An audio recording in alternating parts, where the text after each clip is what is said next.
Hey, what's up guys, it's Don here from the Krystal Kaos TCG, and today I'm going to be doing the Vita Crystal Showcase for set 1.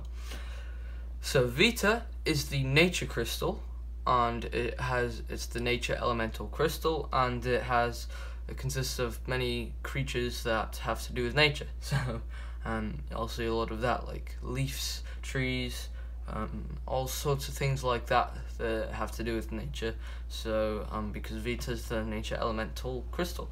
So let's get things started with the crystal itself, Vita. Okay, so Vita is the nature crystal, and it reads: when one of your Vita creatures attacks and kills its rival, it gains 30 health.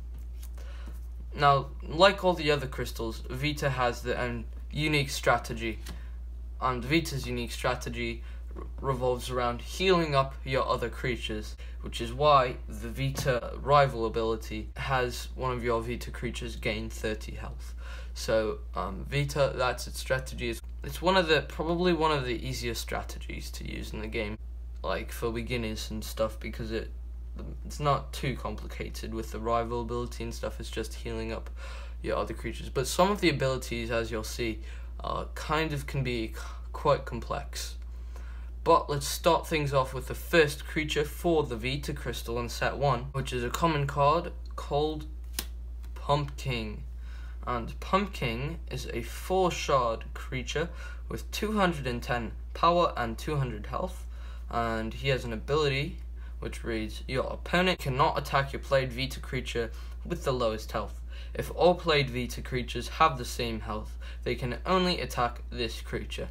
Pumpkin is a good card that goes along with Vita, and Vita, they tend to be on the good side rather than evil, so it kind of goes along with that a little bit. But Pumpkin is a great card to have in a Vita deck because it helps keep your weaker creatures alive more, and it helps protect your weaker creatures. And you'll see in a couple minutes a card that goes really well with Pumpkin.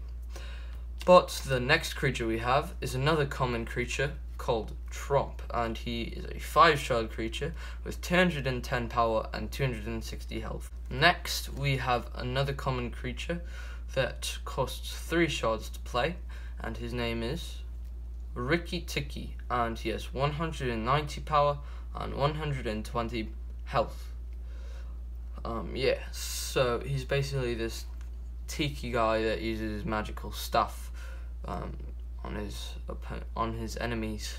Now, the next creature is the boss creature for the Vita crystal in set 1, and there's actually 2 rares, but this is like the boss rare for Vita in set 1, and he is similar to Rikki Tikki like in his design, and his name is Rikki Tikki Bobby Wobby, and he's a 6-shard creature, but he has 230 power and 340 health, which is amazing. It's really, really good. That's why he's a rare, and I also really like his artwork.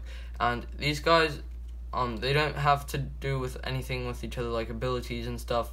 Just I guess you could say that Rikki Tikki is Rikki Tikki Bobby Wobby's little brother, you can say, I guess. But they are both Tikkies. But I like Rikki Tikki Bobby Wobby, and I think he's a good card. He's a good boss creature for the Vita crystal. Now, the next creature is the other rare Vita creature for set 1, and he has a really interesting ability, and here's the card I was talking about that went with Pumpkin earlier, and his name is Eternity Seed. And Eternity Seed is a 2-shard creature, a rare, and Eternity Seed, for a rare, he's a 2-shard creature, but he only has 100 power and 100 health, which, especially for a rare, that's not great. But the reason why he's a rare is because of his ability, which reads: if this creature is killed by a card ability any time at any turn other than the turn that it is played, at the start of your next turn, return a dead 2 or lower shard creature to your hand. Every time this card is replayed, it gains 100 power and health. So this ability is pretty confusing, And if you saw my speed art video that I made a long time ago, it changed since then a little bit, but it is pretty confusing.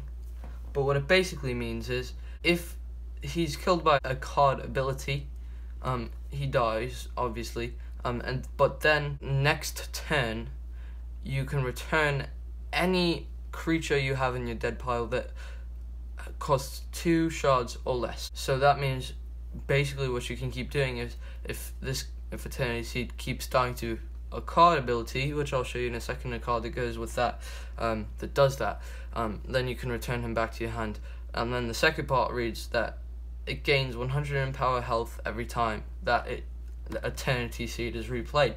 So basically, if you keep returning him to your hand and playing him, he gets stronger and stronger. But you don't have to return Eternity Seed to your hand. You can do any creature that costs 2 or less shards. But there's a card I want to show you that's not a Vita creature that goes along with Eternity Seed really well, and that is a permanent resource called Creature Converter, and it reads, once per turn, kill any of your handed or played creatures to gain its amount of shards.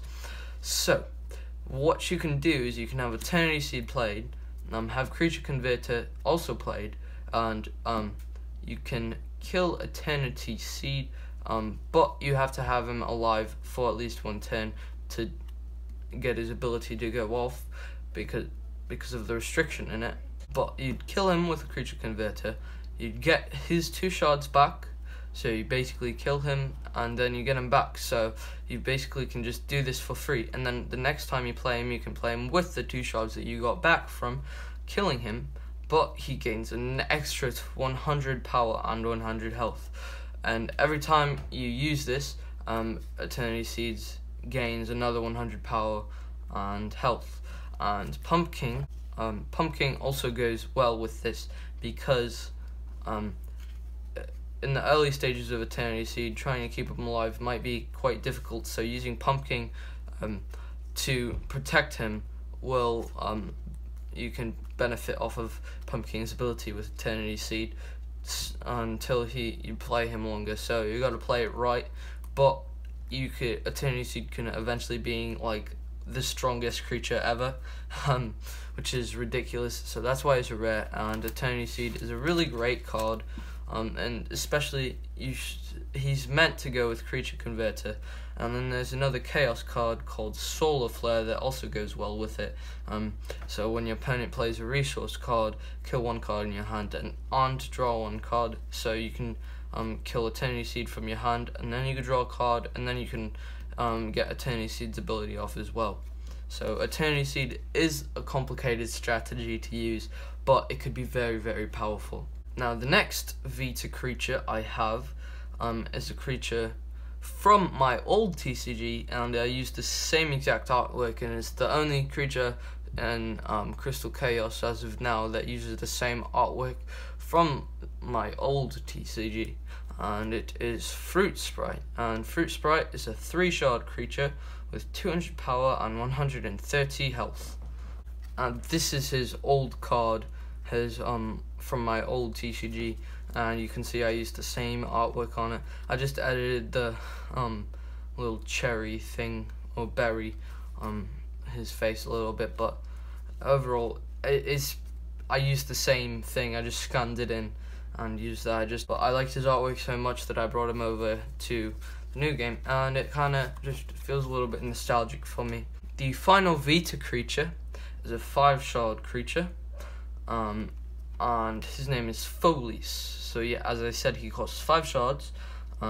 He has 200 power and 250 health.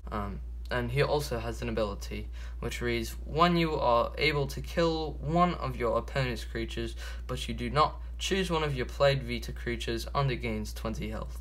So Foley he's kind of like all about peace. So if you do not kill a creature that you are able to kill, then you get a benefit off of that using his ability, and it goes along with the strategy of healing other Vita creatures.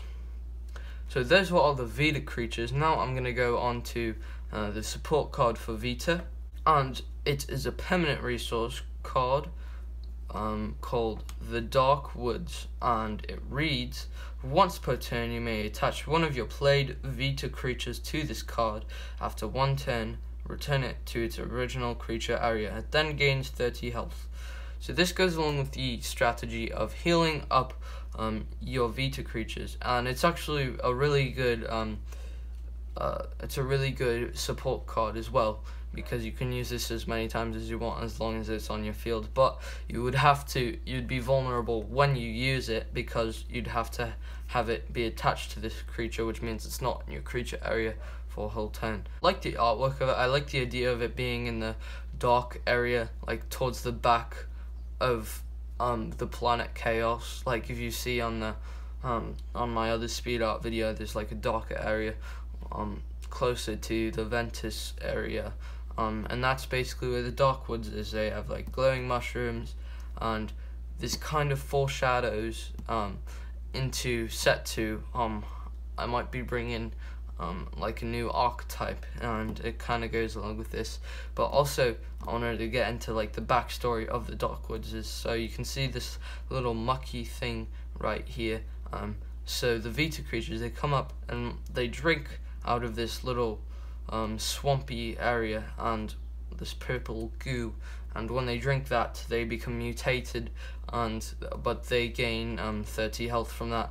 So but they do become mutated, and if you can see, there's a fruit sprite right there that has become mutated, that drank from the goo.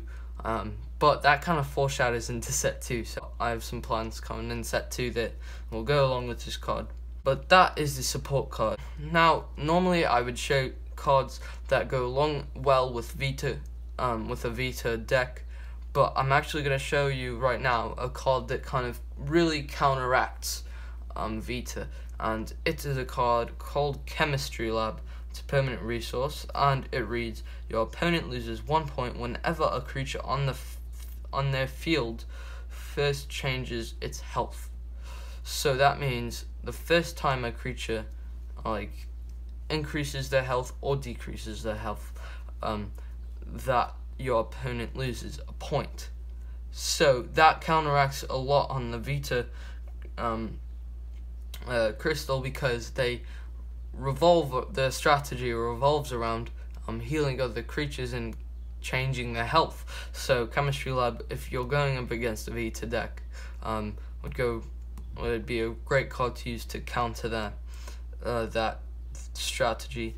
And the final card I will show you today is a card that goes along well with Vita, and it's an equipable card called Enchanted Lily, and it reads, when the attached creature dies, choose one of your played creatures and it gains 10 health for every dead creature from the same crystal as the attached creature. So this goes along well with Vita because it boosts up health, and you'd probably want to play it later in the game when you have more dead Vita creatures, because the more you have of that crystal that's dead, the more health it gains. So it just goes along well with the strategy of healing up the Vita creatures. So yeah. Alright guys, I hope you've enjoyed the Vita Krystal Showcase for set 1. Please let me know in the comment section down below which Vita creature is your favorite out of the ones I've showed you today. I don't know which one is my favorite. I'd probably say Ricky Tikki Bobby Wavy, but let me know which creature is your favorite out of the Vita creatures for set 1. Please like, comment and subscribe as well. Join the Krystal Kaos Discord server and stay tuned for the next Krystal Showcase of the Noctis Crystal, which is the Dark Elemental Crystal. Also stay tuned for the Game Crafter. I ordered some packs to test, and hopefully I can release it to the public soon, and after I edit some things and get it. Thank you guys again for watching, and have a great day. Bye.